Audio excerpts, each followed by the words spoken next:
So, today we are going to talk about the Georgia Piedmont region. And if you notice that my outfit changes during the video, it's because I wanted to do an outfit change.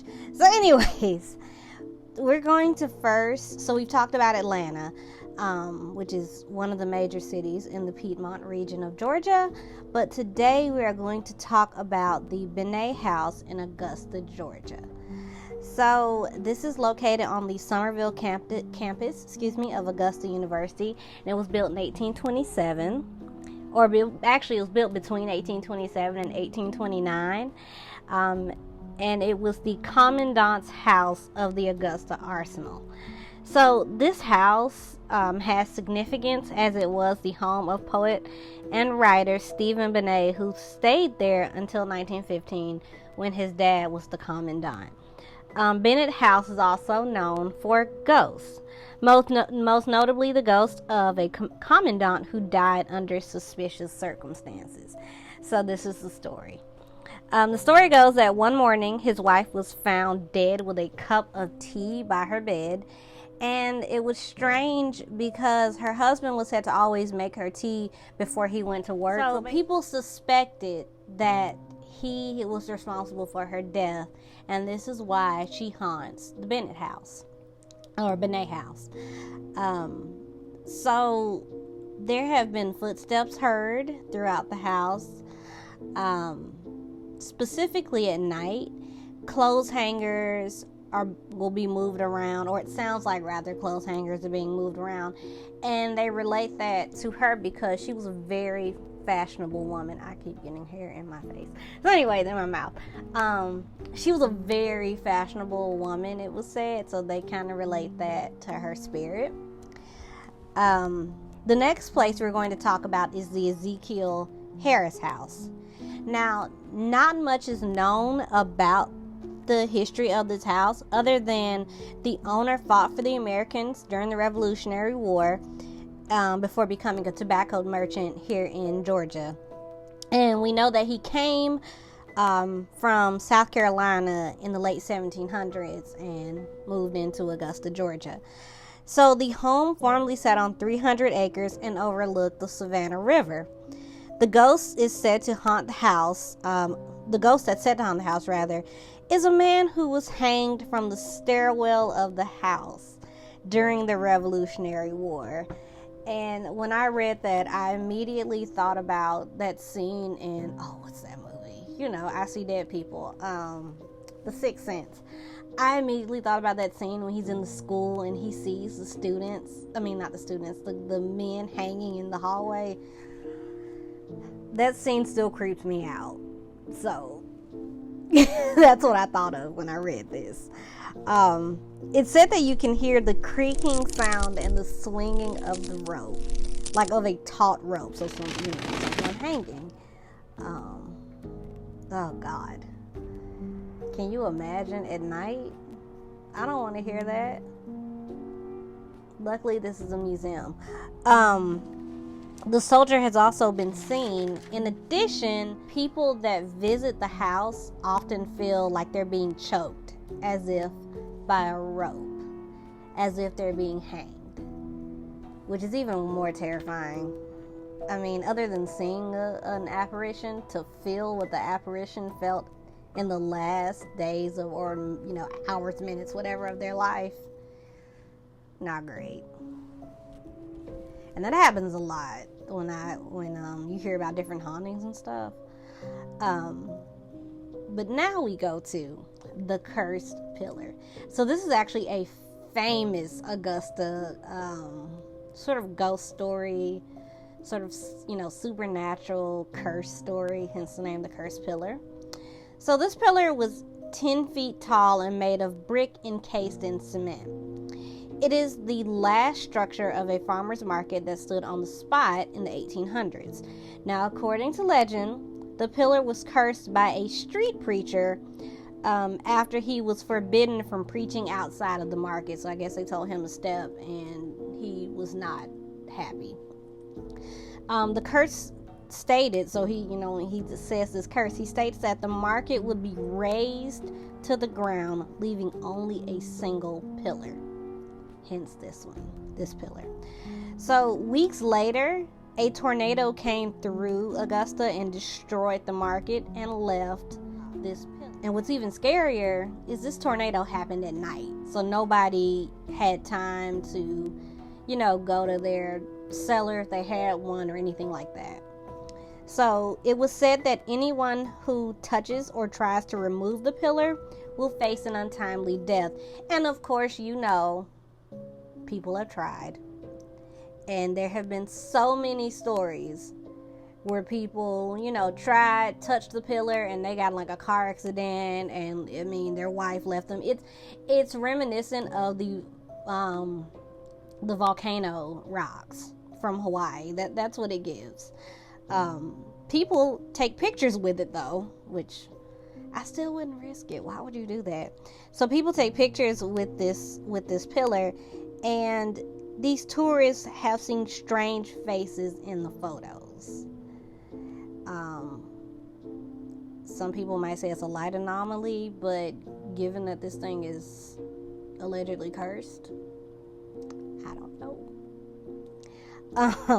So now we go on to Athens, Georgia, another major city here in the Piedmont region.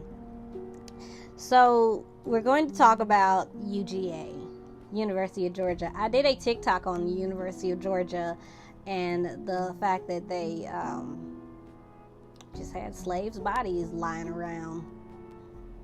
Whatever, man. Do you. They did reinter them though, so I guess that's a start in the right direction. So we're going to talk about Joe Brown Hall. So Joe Brown Hall originally was a dorm in the 1930s, and it is said that one Christmas break a student committed suicide in his room. The story goes that when the students returned from break, they smelled the student's decaying body. Due to this, the wing had to be sealed off in an attempt to contain the stench. And to this day, that wing remains sealed off, and students at UGA consider this dorm to be haunted due to this, tragic death, and the fact that they just sealed the the hallway off, where this boy unfortunately ended his own life. We're going to talk about the Woolfolk House, aka the House of 1,000 Cadavers. And to be honest, little preface here, I could not find like a whole story about this, but what I got is enough to like have you screaming. It's pretty terrifying. So this house was built in 1828, and this was a former plantation house, so you can imagine where we're going. The owner's son was said to have buried slaves in the walls and throughout the property. They didn't say why he buried them in the walls. Throughout the property, I guess, but the walls thing is what got me, hence the name House of 1,000 Cadavers. So moans have been heard, particularly from the middle bedroom. I found this in several references I looked at. They said that you always hear these sounds in the middle bedroom. So whatever went on in there, it's replaying. Something's replaying. Doors have also been heard slamming throughout the house. Visitors to the house also experience an overwhelming sense of confusion. The Riverwalk in Columbus as well is haunted, and I haven't been to the houses that I referenced here, but I have been to the Riverwalk, and it's side note, little when it gets warmer, or even really because it doesn't get that cold down here, I would say go to the Riverwalk. It's said to be haunted by the spirits of former Civil War soldiers. Disembodied footsteps can be heard, and there have been cold spots felt as well. It's a fitting site for this haunting since this was the site of the Battle of Columbus during the Civil War. So this is considered to be the last land battle of the Civil War, and it is uncertain how many men died during this particular battle.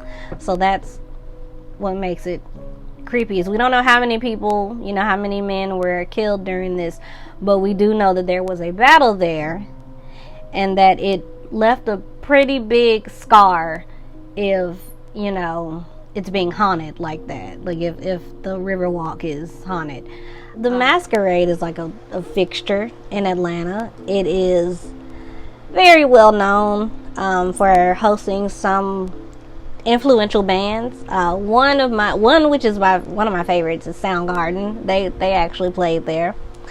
So the Masquerade was formerly a mill before it was a club. It was built in the 1890s, and it was called the Dupree Excelsior Mill. And it was, so there were said to be various accidents there, with it being a mill. I can't remember what kind of mill it was, but it was a mill, and there were, deaths that resulted from these accidents. So this leads to the strange things that happened at this club. So, like I said, it starts out as a mill, then it becomes a mellow mushroom in the 70s. And then following that in 1989, it becomes the Masquerade. So some things have happened at the Masquerade that, they did have a floor collapse, actually. They said that luckily there were no deaths reported, but people were hurt. But I don't think that has anything to do with the ghost or the vampires. Yes, you heard right. I said vampires. So this place is said to have vampires, but we will get to that literally in a few minutes. So the way that this place was set up was it had 3 levels. So you had heaven at the top, purgatory in the middle, and hell at the bottom. Now hell was where all the goths and people like that hung out, and people with fetishes apparently. And they actually say that this is where the vampire legend comes from. But for all intents and purposes, let's just say that there really is just a vampire hanging out there. Lestat is taking residence. So anyways, people have claimed to see ghosts and hear screams. And they said that usually the ghosts are female. And it's been said that no women worked at the mill, but we really can't trust that because, let's be honest, record keeping back then in the 1890s probably not the greatest, especially if they wanted to get away with some things. But nonetheless, people have seen these ghosts. They hear these screams and they think it's the mill workers from the multiple accidents that happened at this building when it was a mill. So the screams are heard on the stairs on the way to or from the restroom. So in the restroom area, which might have been more than likely would have been, a place where a machine was, and someone probably got their arm or something, trapped in it. Some say the screams are, like I said, from girls and women who work in the mill. There have also been phantom footsteps heard, and they occur in random places. Employees have heard their names being called by disembodied voices, which, it's not as bad as the screams, but the disembodied voices, it's not great, especially if you're somewhere by yourself, like in a back room and you hear someone whispering your name. Cold spots have been felt in different areas of the building. Shadowy figures has also been seen along with ghostly mists. I'm so bad at saying that, but ghostly mists, which is also creepy. I knew about the vampire legend, but I didn't know about the ghosts. The most popular ghost sighting is of a black man, and we don't know his name. I guess he didn't tell the people there, who is said to be a trickster. So apparently he's going around turning over equipment such as amplifiers, speakers. I mean, the list goes on. And this would happen nightly at the club. So that's probably very inconvenient if you are trying to get a show going and there's amplifiers turned upside down. But now we get to the vampires. So, and I wrote it here in the notes, there are also reports of vampires. So there have been reports of people seeing a figure in the rafters of the club. And I guess they think it's a worker or like a maintenance man, but when they look back, the person's like completely gone. Like there's no evidence that someone was ever there. The vampire is said to live in the nightclub. And just a little bit of a side note here, there's a bit of, it's a bit of like, what's the word? Skepticism here, because the thing about it is there's actually a game, and I'll put the name of the game down in the lower third for you, that is set at the masquerade, and they say that probably the people that were in the hell area started this rumor, but I don't know. I mean, that'd be the perfect place to just blend in, because no one's going to question how you're dressed, how you're acting in an area where the quote-unquote weirder side of Atlanta hangs out. The people with the fetishes and whatnot. But, yeah, so apparently this vampire lives in this club. And to further the weirdness, there was a mannequin that mysteriously disappeared. They said it was put in storage, but I don't know. That was at the top of the stairs leading to heaven. And they said that this, the mannequin, it sounds innocuous, but the eyes would apparently turn a brilliant violet. Or the eyes would close. And I did my research, and it didn't say this mannequin was like, mechanical or anything, like what they call automaton or whatever. No, they said that it was like it was as though it was a real person. And the arms would also cross, or they would just move in different directions or different like usually across the chest or like torso area. They said that it was dressed in purple, which made me think of Prince. Prince is not a vampire. But yeah, they said that like it would move and then it just disappeared after the floor collapsed. Now, like I said, it could be that it is a mannequin, but I don't know. The masquerade is kind of a mysterious place to me. I mean, we used to see it all the time before they tore it down, but I don't know, it has a mysterious air about it.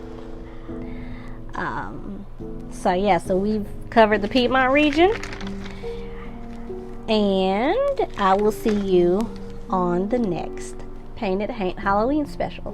Bye.